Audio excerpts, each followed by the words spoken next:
On behalf of the football staff, the staff downstairs, the training room, everybody that Ran has had a chance to meet or will meet, I want to welcome you, Ran, your family, your beautiful family. I can't wait to get to work with you, to meet them. We're going to go play in the bubble after this, too. I promise you that. Okay. Throughout this process, we really appreciated where everything went with Amy and the organization and Burke and Kenneth and Barkley. The conversations that I had with Ran that would run countless hours. It seemed like they lasted 15 minutes. That was a really good indication of where our comfort level was with each other. And excited, extremely excited. We got a lot of work to do. We're excited to get to work on that. We have this morning. We will, as he continues to get settled with his staff that's in place. The coaches, I know that's important.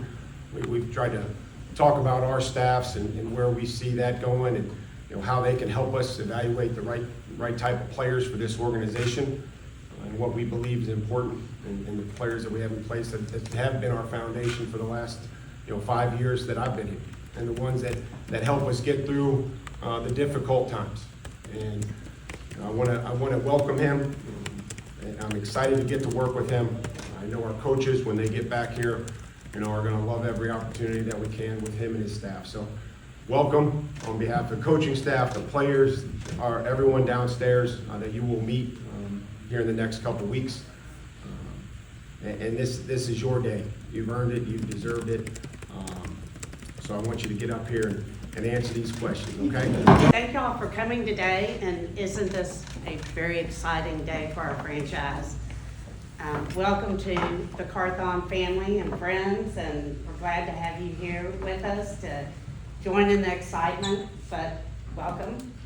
And before we bring up the man of the hour, you Ran, let me first say a bit about the search process that brought us to today.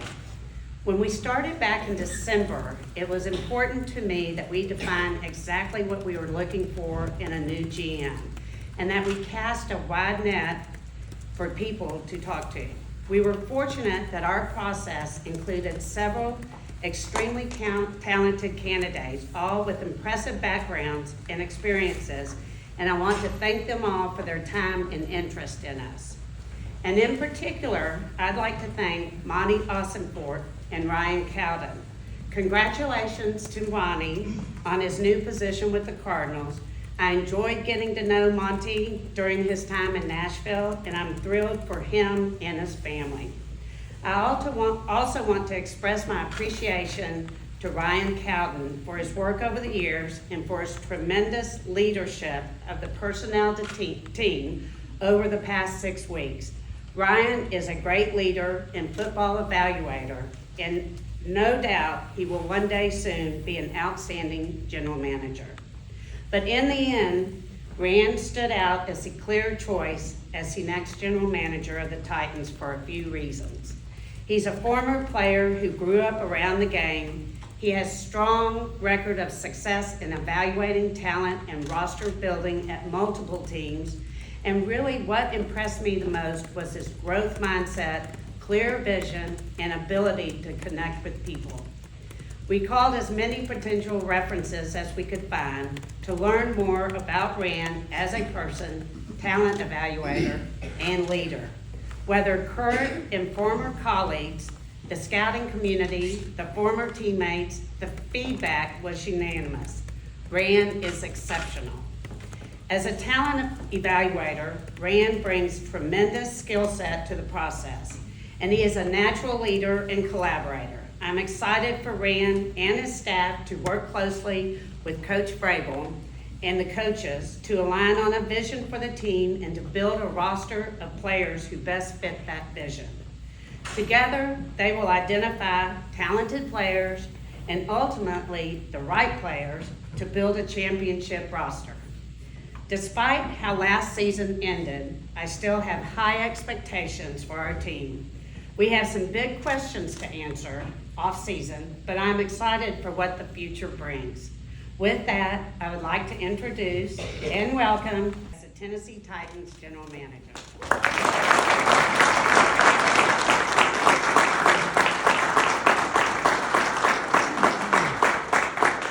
To-do list and trying to figure out where to go next? I think Mike Vrabel is the top of my to-do list, and us working together and forging a relationship and coming up with our plan on how to build this roster. You know, I think there are a multitude of things that we need to do, that we need to fix and make this organization better. But my number one priority is spending more time with Mike Vrabel and learning the systems that are here in place and how I can help improve upon them, and which will help us build a championship team. Vision of mine since I was a little kid. I'm grateful and thankful for the opportunity that these people in this front row have given me, and I wouldn't be here without them. My introduction to this group started back in, I guess, about 3 weeks ago in Dallas, where I met Miss Amy, I met Burke, and I met Adolfo at the NFL Accelerator Program. And it was through that program where we had our first initial conversation, and I left from that conversation feeling great about this organization. And once I got the call to interview here for the GM job, I knew that this was a place I wanted to be.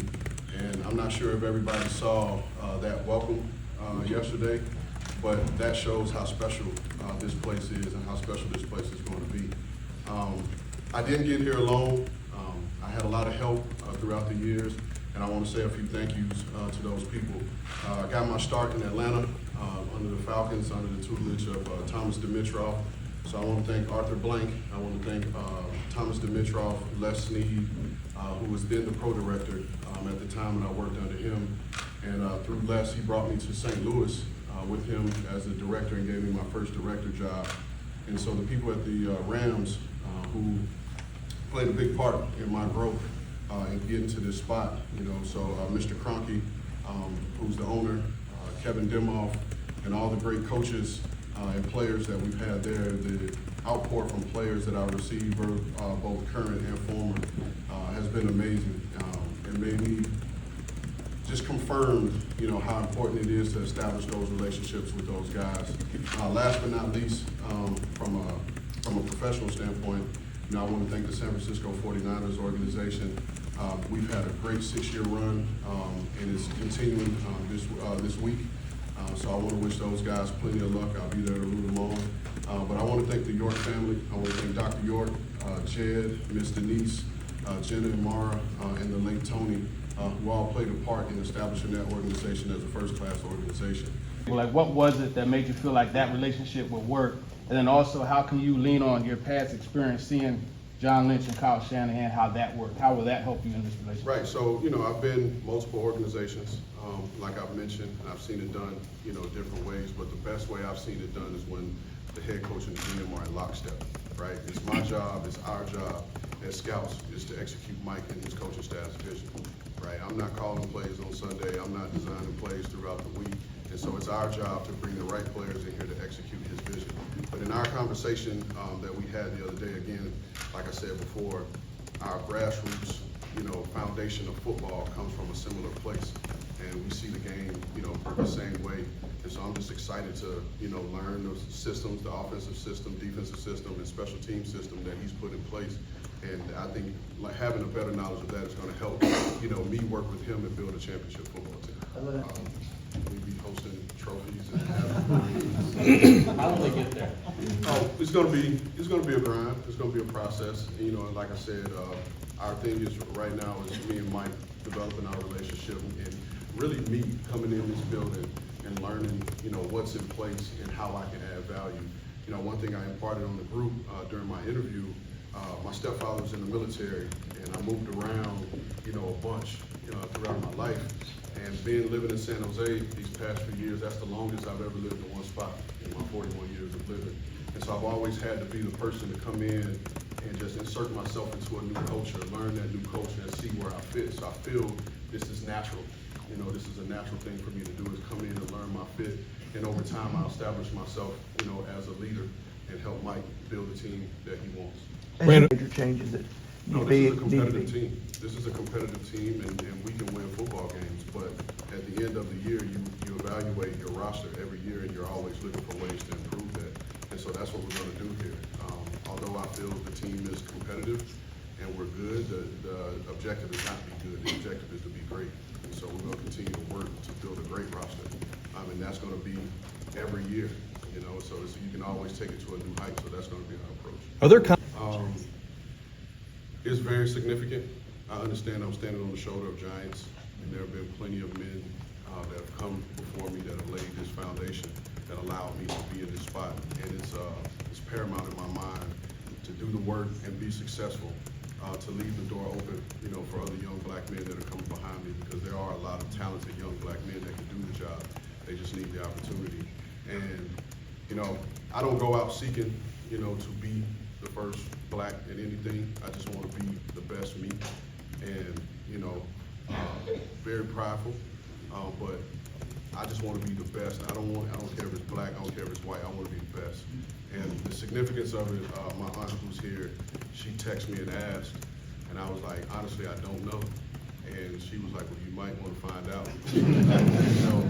And so that's when it first, you know, dawned on me that I was the first black senior in Titans history. Before they actually see him on film? I think my playing experience just gives a different context, right, in terms of the evaluation, you know, process. Things I learned, you know, playing with Peyton Manning. You guys, you know Peyton for the Omaha and all those checks and calls, but it gives you can't just know your spot playing with a guy like that. So you have to know what everybody, you know, is doing. And I think it kind of opens up your eyes when I'm from this vantage point of being a talent evaluator, of being able to understand who's making the mistake, who's right, who's wrong, and sometimes it kind of helps you, you know, paint a better picture of those young men that are playing. How much did you limit those as best you can in the final sport?